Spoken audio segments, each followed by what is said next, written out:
Bom, vocês sabem que nós amamos vocês e a nossa maior intenção é que vocês se tornem fluentes em inglês, né? Em inglês, em espanhol, francês, o que for. Bom, e pensando nisso, o Inglês no Icru e o iTalk estão dando um presente para vocês. Sim, a gente se juntou e pensou numa coisa muito, muito legal. Bom, para quem não conhece, deixa eu falar um pouquinho sobre o que é o iTalk. O iTalk é uma plataforma online de ensino de línguas que oferece tudo o que você precisar. É uma coisa que a gente sempre defendeu aqui no no Icru. É um aluno e um professor. Então, você vai ter uma aula totalmente dedicada a você e com um nativo da língua. E com qualquer preço que você puder pagar. Sempre vai ter valores muito, muito, muito bons. Bom, funciona assim. É só entrar no italk.com, marcar uma primeira aula e a segunda vem totalmente de graça para você. Para isso acontecer, não se esqueça, é só colocar o código Inglês no Icru ou ir direto no link que deixamos na descrição do episódio. Vale a pena, nós indicamos, somos alunos e professores pela plataforma, ou seja, acreditamos e muito. É só você querer. Então tá, vamos lá com o episódio. Oi, fala aí pessoal, bom dia. Você está escutando o Inglês no Rádio. I am your host, Foster Hodge. This is your daily dose of English.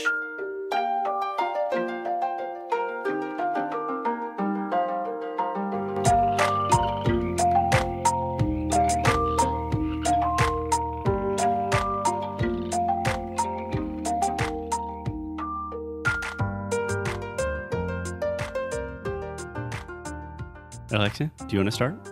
Hi, Foster. Welcome Alexia, what's to up? English no Icru podcast. Yeah, I'm not trying to be What? too picky, but technically we call it Inglês no Rádio. Okay, I'm so sorry. But it is a podcast.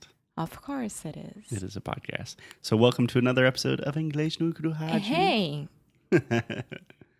And today we are gonna talk about another kind of phrasal verbs. Yeah, another episode on phrasal verbs. Vocês vão sofrer pra caramba. But it's really important. All the phrasal verbs that we are talking about, we use a lot daily Yeah. basis. Literally, I cannot exaggerate how much we use phrasal verbs in English. So what I recommend is do not let them make you crazy. Just become more familiar with them and start using them in your everyday speech. And then they are not a scary thing. Like, I don't want to study phrasal verbs because they're scary. And sometimes you are already using it and you don't know that it's a phrasal verb. So, Yeah, and that's how you should. You don't want to know if it's a phrasal verb. That's not the goal. The goal Exactly. is that you just have an intuition that you're speaking correctly, right? yeah. Okay, so phrasal verb of the day are phrasal verbs related to which verb, Alexia? To look. To look. Okay.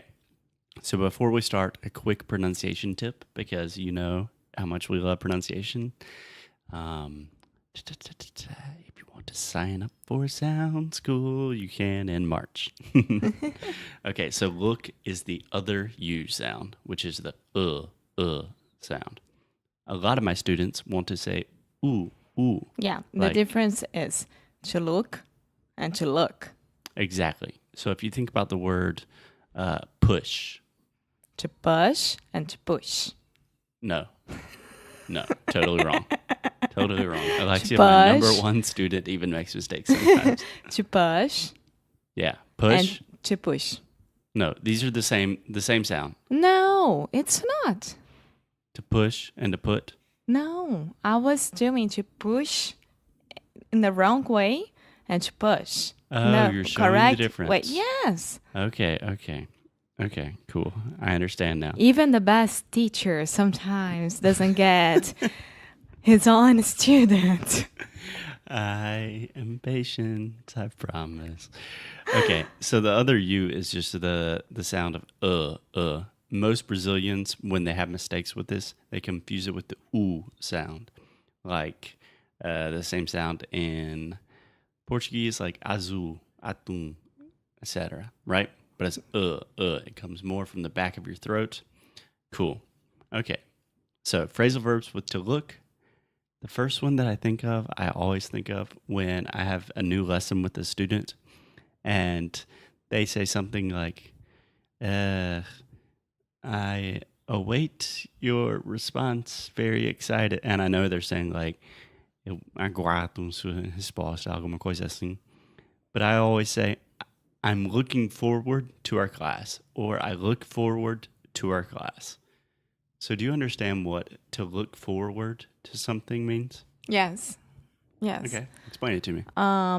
Imagine that you are gonna visit New York City and then you really, really wanna go to Central Park and you are waiting for this experience, but you are looking forward to go to the Central Park. Perfect. Yeah. Perfect. You're excited about something. Yeah. Can you think of a good synonym to look forward to something? Unfortunately, I can't. So we have a word in English and in Portuguese, to anticipate. Yeah. Like if you are anticipating something, you're excited about something in the future, right? So, Alexia, can you give me an example of something that you're looking forward to now? Yeah, I'm looking forward to go to a tango show. Cool. I'm looking forward to our trip to Montevideo. Uruguay. Yeah. Cool. Cool. Awesome. You know what another really good phrasal verb with to look is? To look out. To look out. Yeah. So if you think about look out can be a phrase just on its own. You can say, look out. Yeah. Do you know what I'm saying when I say look out? Yeah, like cuidado. Yeah. Like look out. The car is about to kill you. Yeah. Yeah. Yeah. Cool. So when we talk about look out, it's really talking about to be careful, to pay attention that there is like a dangerous situation. But it's only when it's really, really, really dangerous, right? You're not gonna look out. There is a stairs there. There are. And there are stairs there. Or there's a staircase. You could say that.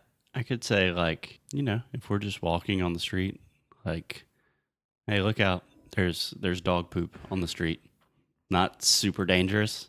But you are about to, you know what I'm saying? It's like on the last second of the action. Yeah, at the last second. Yeah, at the last Yeah, usually it's right in the moment. Yeah. Yeah, that's when we use it. You can also say look out when we're talking about people.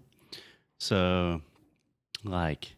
Look out at someone because he's not your friend? No. Okay. Good try.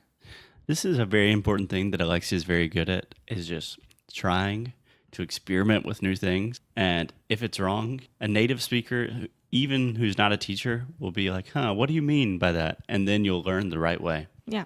So language is a creative process. It's not an analytical process. Não é, gente? Whoa. Okay, so to look out for someone, I could say, like, for example, my big brother always looks out for me, which means he has my back. Another phrasal verb, which means, he's watching me to make sure that I'm doing the right thing. He's taking care of me. Would that make sense if it's an au pair going to United States to take care of 3 kids and she's gonna look out for these kids? Yeah. You could say look out for the kids. I think in that like parent-kid relationship, I would probably say take care of. Look out is more of like a mentor relationship. Mm-hmm. Like, oh, he looks out for me, Yeah, so maybe one day this person will be this example and the kid can say it. Okay. Exactly. Cool. So another super, super common phrasal verb with to look is to look over. Do you know this one? So this is something I use as a teacher a lot, is like to someone analyze. sends me to analyze? Yeah. Close. Yeah. So for example, a lot of times people send me an essay or their CV and I say, okay, Denise, give me 2 days and I will look over this and then I will give you my recommendations. Yeah. So it's to analyze, but really to revise, right? Very similar. But it's just to take a look at something Or to look over a situation as well. Yeah, to examine. You hear this a lot with business deals. Like, let me look over the contracts to make sure everything looks good. Okay, Mr. Trump, it's good. Let's make a deal, you know? Yeah. Let's build the walls. Don't start. Not on my podcast. What about probably the most simple one, just to look at, if you're just looking at something. So, for example, Alexia, I'm looking at the view of Buenos Aires. Yes, you are looking at something. I don't know because this is something... Translate it to Portuguese. Tô olhando. Olhando para. Yeah. Olhando. So, exactly. So we have to look at, which is olhando. Pode ser vendo. Yeah. You can say seeing, looking at. So to look at is just the most simple, like, I see something. I am looking at something. Same thing. Synonyms. But to look for something... It's when you are procurando. Right. You are searching, you are seeking, you don't know where something is. You're looking at, like, for example, right now, I'm looking at my guitar. I see my guitar, it's right there. But if I'm looking for a new guitar, it's like you're gonna go to stores and look for a new guitar. Or I lost my guitar and I don't know where it is or something. Right. So we have the difference between look at and look for. Exactly. Cool. So let's go with two really good ones to finish up are to look up and to look up to. So these are great examples of how just one change in preposition can really change the meaning. So, Alexia, if I say, for example, if you ask me what is the meaning of a word in English, and I say, I don't know. I'm going to look up on the dictionary. Yeah, I'm going to look it up in the dictionary. So what does that mean? Eu vou procurar o significado. Caraca, é barulhento pra Caramba. Caramba.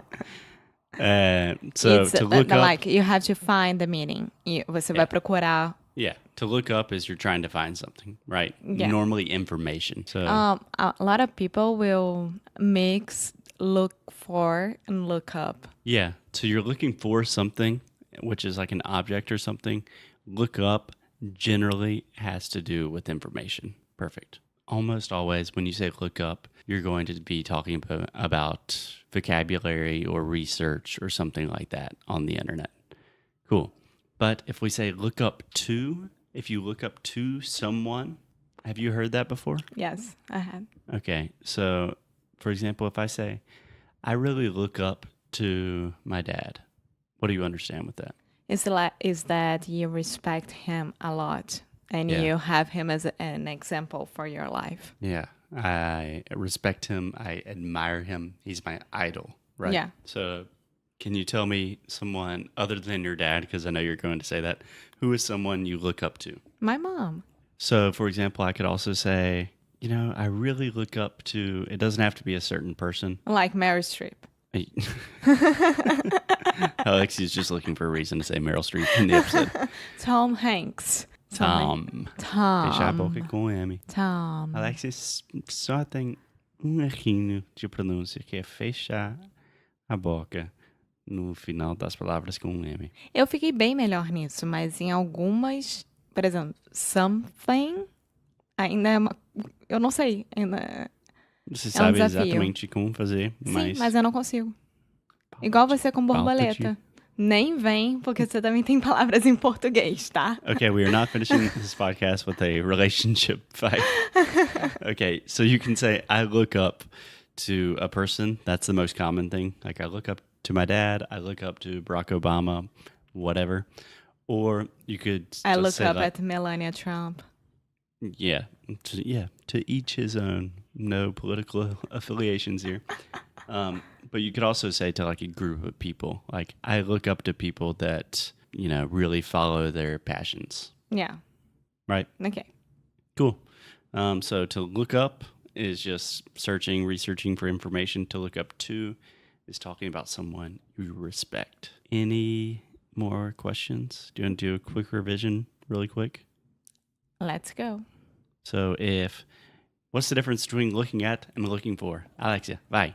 Look at is when you are, oh my God, it's when you are seeing something in front of you. And to look for is when you are procurando, when you are searching Perfect. for a new thing. Perfect. Or something that you've lost. Perfect. And can you tell me what is something that you are looking forward to? Looking forward to Yeah. going to a tango show. Yeah, perfect. Do you have another example that's not tango, not Montevideo? Yeah, to a movie that I forgot the name. Viva la Vida, Coco something. It's an animation. I forget. Perfect. Okay. I forgot. Sorry. And Oh my God, I'm under pressure. Come on. this is a lightning round, super fast. And if you look over something like, hey, let me look over your thesis or your CV. It's when you are not analyzing, but I like this word. It's when you are reviewing. Perfect. Reviewing, revising, and finally, to look up and to look up to. To look up is when you are looking up to a word that you don't know the meaning on the dictionary while you're laughing. No, I hear in your voice that you're suffering. I hate and I'm that so scared much. that you are going to be angry with me. Yes. And to look it up is when you have someone as an example for your life. To look up to someone. Yes, I'm really under pressure. Didn't expect that. Under pressure. Dun, dun, dun, dun, dun, dun, dun. I think that's a great way to end the episode. If you guys have any questions about phrasal verbs, recommendations for other episodes, send us a message at inglesnocru.com. And please, deixa uma review para a gente. Se você tem iPhone, por favor, deixe um comentário, um review, porque é o único jeito que mais pessoas vão descobrir a gente. A gente. A gente entende que você queira nós só pra você, mas deixa os outros descobrirem. Deixa, por favor. Mas também eu sei que é chato fazer isso no iTunes, mas eu sempre faço com os milhares de podcasts que eu escuto, porque eu sei que é o jeito que funciona. Então, por favor, gente, leave us a review. Should we stop? We should probably stop now. Okay. Bye. Bye, guys. We'll see you soon. Thank you. Thank you so much for listening to another episode of Inglês no Icru Rádio. If you like what we do, please check us out at inglesnoicru.com, inglesnoicru.com. There you can find everything you need, all of the episodes, transcripts, blog posts, articles, resources, and new courses that we are releasing this month. Thank you for your support. Most importantly, keep up the good fight and lose well. Até já já. Tchau.